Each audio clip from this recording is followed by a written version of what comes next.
Sir Janasena ఇప్పుడు కూటమితో కలిసి ఉన్నప్పటికీ ఇప్పుడు నెక్స్ట్ 2029 ఎన్నికల్లో ఇంకా విడిపోయి ఒంటరిగా పోటీ చేసే అవకాశం ఉంది అని చెప్పి చాలా మంది మాట్లాడుతున్నారు. ఇప్పటి నుంచి ఆలోచిస్తే బెటర్ అని చెప్పి సొంత పార్టీ నాయకులే ఆలోచిస్తున్నారు అని కూడా అంటున్నారు. మీరేమంటారు సార్? అంటే వెళ్ళే అవకాశం ఉందంటారా? అది పవన్ కళ్యాణ్ గారు కూడా పరోక్షంగా అటువంటి వ్యాఖ్యలు చేసినట్టుగా నాకు గుర్తు. ఎందుకంటే మనం 2019లో 2 స్థానాల్లో పోటీ చేసినా ఒకటి గెలవలేక ఓడిపోయాము. గెలిచిన ఒక్క అభ్యర్థి కూడా వైసీపీలోకి వెళ్ళిపోయారు. అన్ని విమర్శలు చేసినా మూడో రోజు మళ్ళీ ఆయన ప్రజల్లోకి వచ్చాడు, రోడ్డు మీదకి వచ్చాడు. మరొక లాంటివాడైతే బాబు ఈ రాజకీయాలు దండరా బాబు, విదేశాలకు వెళ్ళిపోవడము, సినిమాలు చేసుకోవడం. ఎందుకంటే ఆయనకు అవకాశం కూడా ఉంది. సినిమాలు లేవు, పోనీ సినిమాలు చాలామంది అంటే గుర్తొచ్చింది మీకు ఒక పాట గురించి చెప్పాలి. నువ్వే కావాలనే సినిమాలో ఒక పాట ఉంటుంది, శుక్రియా అనే పాట. ఆ శుక్రియా అనే పాటలో ఏజ్ అయిన యాక్టర్లంతా ఎంపీలు అయితే శుక్రియా అని ఉంటుంది. అంటే చాలామంది ఏజ్ అయిపోయాక రాజకీయాల్లోకి వస్తారు, అక్కడ నేము ఫేము తగ్గాక ఇటు వస్తారు, వాళ్ళ ఆస్తులు కాపాడుకోవడానికి వస్తారు, లేదంటే ఇది కూడా ఒక రకంగా చవి చూద్దామని వస్తారు. బట్ ఈయనేంట్రా బాబు ఎంత ఇమేజ్ స్టార్డమ్ వరసపెట్టి సినిమాలు ఉన్నా కూడా రాజకీయాల్లోకి వచ్చాడు. అదే కదా క్వశ్చన్. వేస్ట్ గాడు అది అన్న వాళ్ళందరికీ నోటికి తాళం వేసాడుగా. తాళం కూడా కాదు, సీల్ కూడా వేసారు. అట్లా చేశాడుగా. 2 స్థానాల్లో ఓడిపోయి గెలిచిన ఒక్కడు కూడా వైసీపీలోకి వెళ్ళిపోతే మరొక లాంటి ముఖం అది కావాలి రాజకీయాల్లో. వచ్చాడు మళ్ళీ ఎగాడు. నేను మీ అభిమానాన్ని చూరగొనలేపాను, మీ నమ్మకాన్ని నేను సంపాదించుకోలేపాను. మీ నమ్మకాన్ని సంపాదించుకుంటే ఏం చేయాలి చెప్పండి? మీతోనే ఉంటాను, మీకోసం పాటుపడతా, మీకోసం ప్రశ్నిస్తా. అవమానాలు, ట్రోలింగ్స్, అమ్మ అయ్య బూతులు, తల్లి పిల్లని కూడా ఇన్వాల్వ్ చేశారు. దేనికి ఇది అవ్వలేదు.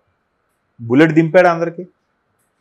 అయితే అప్పుడు చెప్పినప్పుడు ఏంటంటే చాలామంది సార్ గతంలో కన్నా ఈసారి మనకి నాయకులు స్థానికంగా ఉండేవాళ్ళు మేధావులు కొంతమంది మనకి కొంచెం ఓటింగ్ పర్సెంటేజ్ ఈసారి పెరిగే అవకాశం పెరుగుతుంది సర్వేల ప్రకారం కూడా.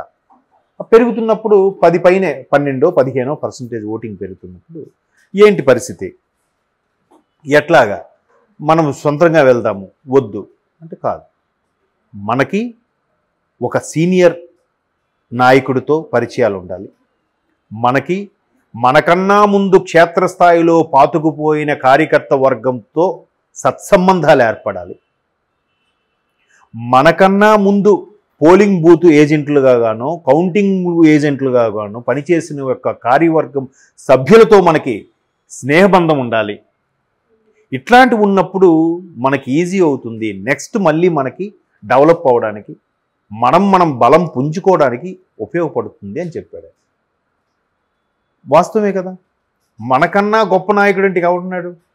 చంద్రబాబు నాయుడు గారి కంటే గొప్ప నాయకుడు, అంత సీనియర్ నాయకుడు, అంత అనుభవజ్ఞుడు ఎవరున్నారు ఇంకా రాష్ట్రంలో? పైగా మీడియా అన్నా సొసైటీ అన్నా స్కాములన్నా కొంచెం భయపడతాడు ఆయన చంద్రబాబు నాయుడు గారు. అమ్మో ఏదైనా అంటే సన్నిహిత వర్గాలు చెప్పేది, ఏదైనా ఒక సంతకం ఫైల్ చేయాలంటే ఇది ప్రజలకు ఎంతవరకు యూజ్ అవుతుంది, దీనివల్ల మిస్యూజ్ చేసేవాళ్ళు ఎవడైనా ఉన్నాడా, మింగేసేవాడు ఎవడైనా ఉన్నాడా అని ఆలోచించే పెడతాడు. అలా ఎవరికి అవకాశం ఇవ్వకూడదు. అట్లాగా అంటే ఆ భయం ఇన్ ద సెన్స్ బాధ్యత పెంచుతుంది. సో అటువంటి నాయకుడు ఆయనతో పథకాలకు సంబంధించి రాజకీయ పరంగా విభేదించాను తప్ప వ్యక్తిగతంగా ఆయనకు ఎటువంటి విభేదాలు లేవు, వాటి మీద ఎటువంటి డెలిగేషన్స్ లేవని పవన్ కళ్యాణ్ ఆయన అరెస్ట్ అయినప్పుడే చెప్పారు. లేదు పవన్ కళ్యాణ్ ఉద్దేశం అలాగే ఉంటే ఆయన అరెస్ట్ అవ్వగానే చూసారా ఆయన మీద ఎన్ని కేసులు ఉన్నాయి, ఆయన అరెస్ట్ చేశారు. ఈయన చూస్తే ఎంతసేపు సంక్షేమం అంటాడు, లేదు తాడేపల్లి నుంచి బయటికి రాడు, ఇప్పుడు మనమే గతి అని చెప్పి ప్రజల్లోకి వెళ్ళొచ్చు. లేదు అందరం కలిపే కొట్టాలి, తెలియాలి, ఆ పెయిన్ ఆయనకి తెలియాలి. ఎన్ని మాటలు అనించాడో ఎన్ని చేయించాడో అన్నీ తెలుసు అని చెప్తే అలాగే ఉన్నాడు, అదే స్టాండ్ మీద ఉన్నాడు. వ్యతిరేక ఓటు చేల్చను. వీళ్ళు కూడా ఏమనుకున్నారంటే మన పథకాలకి మనకున్న 40% ఓటింగ్కి ఓన్లీ అమ్మలక్కలు ఆడవాళ్ళు వేసినా చాలు మనం గెలిచేస్తాం. ఎలాగో విడివిడిగా పోటీ చేస్తారు.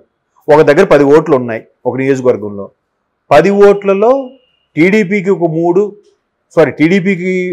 3 జనసేనకి 3 వచ్చాయి అనుకో, 4 వచ్చినా మనకు చాలు మనమే సీఎం అనే ఆలోచనలు ఉండేవాడు ఆయన.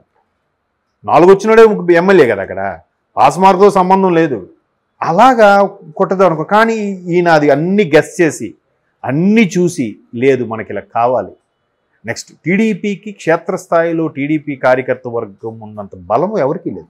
ఈవెన్ తెలంగాణలో కూడా చాలా వరకు తొక్కేసాము, టీడీపీయే లేదు అనుకుంటున్న సంబరపడిపోతున్న చాలామందికి అర్థం కాని ఏంటంటే గ్రౌండ్ లెవెల్లో టీడీపీ ఛాయలు ఇంకా ఉన్నాయి. అది 83 నుంచి పాతుకుపోయిన కొన్ని ఉన్నాయి. సో అట్లాగా టీడీపీ లాంటి బలమైన పార్టీ క్యాడర్ ఉన్న పార్టీగా ఆవిర్భవించాలి.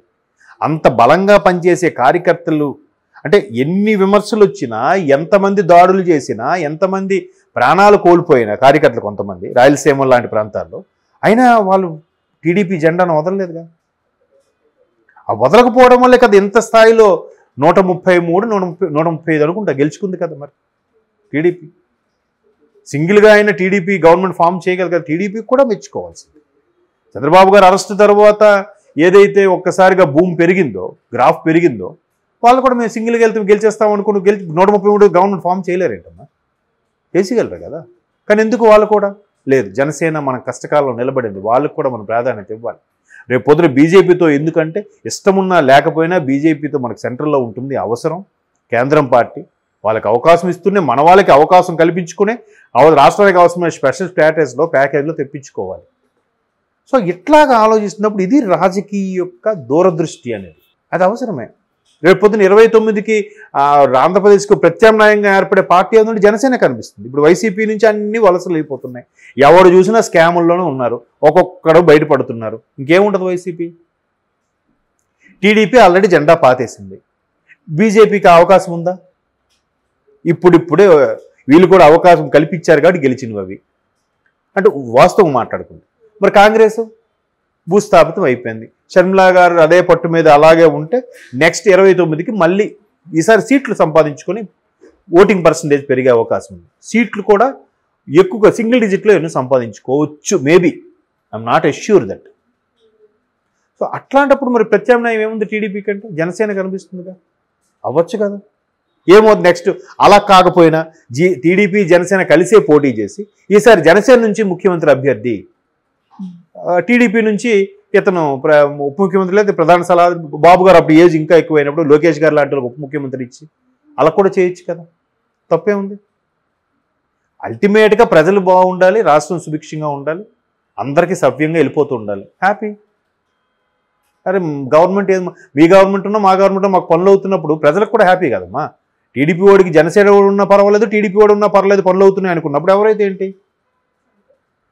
అట్లాగా సో ఇలాగ చేసుకుంటూ వెళ్ళి పుంజుకుందాము, క్షేత్రస్థాయిలో పెంచుకుందాము, కార్యకర్తల సంఖ్య పెంచుకుందాం అనే దాని మీద దృష్టి పెడుతున్నారు. ఆన్లైన్ రిజిస్ట్రేషన్లు, పార్టీ సభ్యత్వాలు, వీటి మీద పెడుతూ మెల్లమెల్లగా ఆ తర్వాత పంచాయతీవి, మున్సిపల్ ఎన్నికలు, నామినేటెడ్ పోస్టులు అట్లాగా భర్తీ చేయాలని చూస్తున్నారు. మంచి అదే ఉండాలి. Slow and steady wins the race.